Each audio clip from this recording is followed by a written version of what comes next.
আসসালামু আলাইকুম, স্বাগত জানাচ্ছি আন্তর্জাতিক সংবাদের শুরুতে থাকছে সংবাদ শিরোনাম।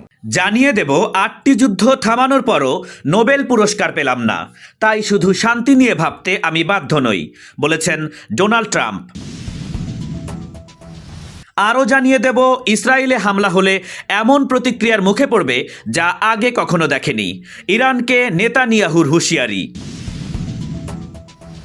এবং জানিয়ে দেব দাঙ্গাবাজদের আত্মসমর্পণের জন্য ৩ দিনের আলটিমেটাম ইরান সরকারের।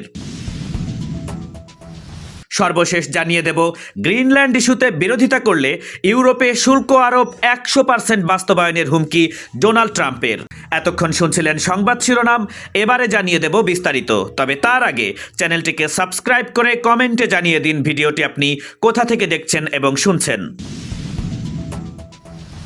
৮টি যুদ্ধ থামানোর পরও নোবেল পুরস্কার পেলাম না, তাই শুধু শান্তি নিয়ে ভাবতে আমি বাধ্য নই, বলেছেন ডোনাল্ড ট্রাম্প।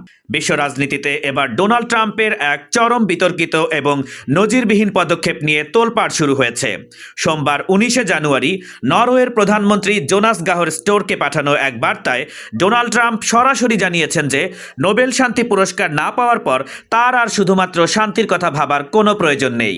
ট্রাম্প অত্যন্ত ক্ষোভের সঙ্গে লিখেছেন যে ৮টির বেশি যুদ্ধ বন্ধ করার পরও নরওয়ে তাকে নোবেল শান্তি পুরস্কার না দেওয়ার সিদ্ধান্ত নিয়েছে, তাই তিনি এখন আর শান্তির কথা ভাবার কোনো বাধ্যবাধকতা অনুভব করছেন না। নরওয়ের প্রভাবশালী সংবাদ মাধ্যম এবং প্রধানমন্ত্রীর কার্যালয় এই বার্তার সত্যতা নিশ্চিত করেছে, যা আন্তর্জাতিক মহলে চরম বিস্ময় এবং উদ্বেগের সৃষ্টি করেছে। চিঠিতে ডোনাল্ড ট্রাম্প দাবি করেছেন যে ডেনমার্ক গ্রিনল্যান্ডকে রাশিয়া বা চীনের হাত থেকে রক্ষা করতে পারবে না এবং এই দ্বীপটির ওপরে ডেনমার্কের মালিকানা অধিকারের কোনো লিখিত দলিল নেই। ট্রাম্পের মতে গ্রিনল্যান্ডে আমেরিকার সম্পূর্ণ নিয়ন্ত্রণ না থাকলে এই বিশ্ব আর নিরাপদ থাকবে না এবং এটি অর্জনে তিনি যে কোনো পর্যায়ে যেতে প্রস্তুত রয়েছেন। ন্যাটোর কথা উল্লেখ করে ডোনাল্ড ট্রাম্প আরও বলেছেন যে এই জোটের জন্য তিনি অন্য যে কোনো ব্যক্তির চেয়ে বেশি অবদান রেখেছেন এবং এখন ন্যাটোর উচিত যুক্তরাষ্ট্রের স্বার্থে কাজ করা। ট্রাম্পের এই অবস্থান ইউরোপের মিত্র দেশগুলোর সাথে আমেরিকার সম্পর্ককে ইতিহাসের সবচেয়ে কঠিন পরীক্ষার মুখে ঠেলে দিয়েছে।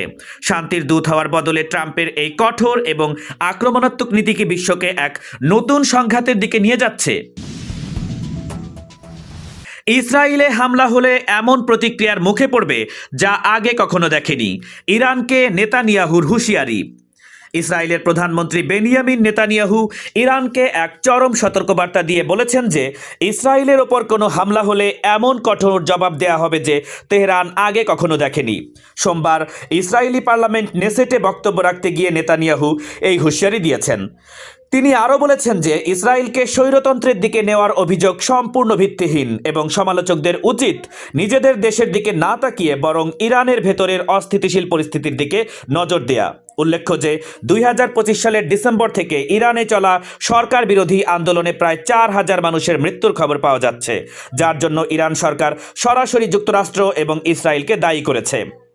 গাজা প্রসঙ্গে নেতানিয়াহু অত্যন্ত কঠোর ভাষায় জানিয়েছেন যে যুক্তরাষ্ট্রের মধ্যস্থতায় প্রস্তাবিত গাজা পরিকল্পনার দ্বিতীয় ধাপে তুরস্ক বা কাতারের কোনো নিরাপত্তা বাহিনী সেখানে থাকতে পারবে না, তবে গাজার ভবিষ্যৎ পরিচালনার জন্য গঠিত নির্বাহী বোর্ডে এই দুই দেশ সদস্য হিসেবে থাকতে পারবে।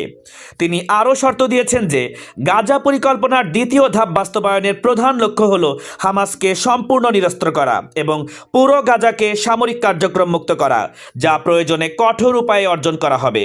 যুক্তরাষ্ট্রের মধ্যপ্রাচ্য বিষয়ক দূত স্টিভ উইটকফ গাজা যুদ্ধ বন্ধে নতুন উদ্বেগের ঘোষণা দিয়েছেন। নেতানিয়াহুর এই কঠোর অবস্থান পরিস্থিতিকে আরও জটিল করে তুলেছে। ২০২৩ সালের অক্টোবর থেকে চলা এই দীর্ঘ যুদ্ধে এখন পর্যন্ত ৭১,০০০-এর বেশি ফিলিস্তিনি প্রাণ হারিয়েছেন এবং পুরো অঞ্চল এক ভয়াবহ মানবিক সংকটের মধ্য দিয়ে যাচ্ছে। নেতানিয়াহুর এই কঠিন রণকৌশল কি মধ্যপ্রাচ্যে শান্তির পথ দেখাবে নাকি যুদ্ধের আগুনকে আরও উস্কে দেবে?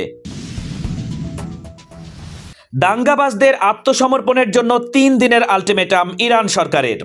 ইরানের সরকার বিরোধী বিক্ষোভে অংশ নেওয়া নাগরিকদের আত্মসমর্পণের জন্য এবার ৩ দিনের চূড়ান্ত সময়সীমা বেঁধে দিয়েছে দেশটির কর্তৃপক্ষ। ইরানের জাতীয় পুলিশ প্রধান আহমেদ রেজা রাদান এক বিশেষ ঘোষণায় জানিয়েছেন যে যারা দাঙ্গায় অংশ নিয়েছেন তারা এই সময়ের মধ্যে আত্মসমর্পণ করলে শাস্তির ক্ষেত্রে নমনীয়তা দেখানো হবে। ফরাসি বার্তা সংস্থা এএফপির প্রতিবেদন অনুযায়ী পুলিশ প্রধান দাবি করেছেন যে অনেক তরুণ অজান্তেই দাঙ্গায় জড়িয়ে পড়েছেন এবং তারা মূলত শত্রুপক্ষের দ্বারা প্রতারিত হয়েছেন। তাই তারা যদি ভুল স্বীকার করে ফিরে আসেন তবে ইসলামী প্রজাতন্ত্রের অধীনে তাদের প্রতি সহনশীল আচরণ করা হবে। গত বছরের ডিসেম্বর থেকে শুরু হওয়া এই বিক্ষোভ বর্তমানে ইরানি নেতৃত্বের জন্য ইতিহাসের অন্যতম বড় চ্যালেঞ্জ হিসেবে দাঁড়িয়েছে, যেখানে মানবাধিকার সংস্থাগুলোর মতে ভয়াবহ দমনপীড়নের পর পরিস্থিতি কিছুটা স্থিমিত হয়ে এলেও নিহতের সংখ্যা ইতোমধ্যে 5,000 ছাড়িয়ে গেছে। তেহরান প্রশাসনের দাবি শুরুর দিকে বিক্ষোভ শান্তিপূর্ণ থাকলেও পরবর্তীতে তা যুক্তরাষ্ট্র এবং ইসরায়েলের সরাসরি উস্কানিতে একটি বড় ধরনের দাঙ্গায় রূপ নেয়, যার উদ্দেশ্য ছিল দেশকে অস্থিতিশীল করা। সরকারি হিসেবে বিক্ষোভের ঘটনায় 3,000 মানুষকে গ্রেপ্তার করার কথা বলা হলেও মানবাধিকার সংগঠনগুলো দাবি করছে এই সংখ্যা 20,000-এরও বেশি পর্যন্ত হতে পারে। এর আগে ইরানের সর্বোচ্চ নেতা আয়াতুল্লাহ আলী খামেনি কঠোর নির্দেশ দিয়েছেন যে দেশি বিদেশি ফিতনাবাজদের মেরুদণ্ড ভেঙে দিতে হবে এবং কোনো অপরাধী শাস্তি এড়াতে পারবে না। কর্তৃপক্ষের এই 3 দিনের আলটিমেটাম কি আন্দোলনকারীদের পিছু হটতে বাধ্য করবে নাকি নতুন কোনো গণগ্রেপ্তারের পূর্বাভাস দিচ্ছে? আপনি কি মনে করেন? কমেন্ট করে জানান। গ্রিনল্যান্ড ইস্যুতে বিরোধিতা করলে ইউরোপে শুল্ক আরোপ 100% বাস্তবায়নের হুমকি ডোনাল্ড ট্রাম্পের। গ্রিনল্যান্ডের নিয়ন্ত্রণ নেওয়ার দাবিতে এবার ইউরোপীয় মিত্রদের ওপর বড় ধরনের বাণিজ্যিক যুদ্ধ ঘোষণার মার্কিন প্রেসিডেন্ট ডোনাল্ড ট্রাম্প ঘোষণা করেছেন। সোমবার এনবিসি নিউজকে দেয়া এক সাক্ষাৎকারে তিনি স্পষ্ট করেছেন যে গ্রিনল্যান্ড প্রশ্নে তার বিরোধিতাকারীদের ওপর শুল্ক আরোপের সিদ্ধান্ত তিনি 100% বাস্তবায়ন করবেন। ট্রাম্পের ঘোষণা অনুযায়ী আগামী 1 ফেব্রুয়ারি থেকে যুক্তরাজ্য সহ 8টি ইউরোপীয় দেশ থেকে যুক্তরাষ্ট্রে আমদানি হওয়া সব পণ্যের উপর 10% শুল্ক কার্যকর করা হবে এবং জুনের মধ্যে ডেনমার্ক গ্রিনল্যান্ড বিক্রি না করলে এই শুল্ক বাড়িয়ে 25% করা হবে। ট্রাম্পের এই হুমকির মুখে ডেনমার্ক, ফ্রান্স, জার্মানি সহ পুরো ইউরোপ একজোট অবস্থান নিয়েছে এবং ইইউ এর পররাষ্ট্রনীতি বিষয়ক প্রধান কাজা কালাসাব জানিয়ে দিয়েছেন যে সার্বভৌমত্ব কখনোই বাণিজ্যের বিষয় হতে পারে না। ট্রাম্প গ্রিনল্যান্ড দখলে সামরিক শক্তি ব্যবহারের সম্ভাবনা পুরোপুরি নাকচ না করায় ডেনমার্ক সতর্ক করে বলেছে যে এমন পদক্ষেপ ন্যাটোর জন্য গুরুতর পরিণতি ডেকে আনতে পারে। এদিকে ন্যাটোর মহাসচিব মার্ক রুটে গ্রিনল্যান্ডের নিরাপত্তা নিয়ে জোটের অনড় অবস্থানের কথা জানিয়েছেন এবং ইউরোপের কয়েকটি দেশ ইতোমধ্যে গ্রিনল্যান্ডে প্রতীকীভাবে সীমিত সংখ্যক সেনা মোতায়েন করেছে। এর মধ্যেই ট্রাম্প এবং নরওয়ের প্রধানমন্ত্রী জোনাস গার স্টোরের মধ্যে নজিরবিহীন বার্তা বিনিময়ের তথ্য সামনে এসেছে, যেখানে ট্রাম্প নোবেল শান্তি পুরস্কার না পাওয়ায় আক্ষেপ প্রকাশ করেছেন এবং এর জন্য নরওয়েকে দায়ী করেছেন। তবে নরওয়ের প্রধানমন্ত্রী স্পষ্ট জানিয়েছেন যে গ্রিনল্যান্ড ডেনমার্কের অবিচ্ছেদ্য অংশ এবং এই বিষয়ে তাদের অবস্থান অপরিবর্তনীয় রয়েছে। গ্রিনল্যান্ডের পিটুফিক স্পেস বেসে যুক্তরাষ্ট্রের সামরিক বিমান পাঠানোর ঘটনাকে কেন্দ্র করে উত্তেজনা যখন তুঙ্গে, ঠিক তখনই আগামী বৃহস্পতিবার ব্রাসেলসে ইউরোপীয় নেতাদের জরুরি বৈঠক ডাকা হয়েছে। ট্রাম্পের এই একগুঁয়ে নীতি কি তবে ইতিহাসের দীর্ঘতম বাণিজ্যিক যুদ্ধের সূচনা করবে নাকি ইউরোপীয় দেশগুলো তাদের সার্বভৌমত্ব রক্ষায় নজিরবিহীন পাল্টা ব্যবস্থা নেবে? আপনার মতামত কমেন্টে জানান এবং বিশ্ব রাজনীতির সব রোমাঞ্চকর আপডেট পেতে আমাদের সাথেই থাকুন। এতক্ষণ সাথে থাকার জন্য ধন্যবাদ।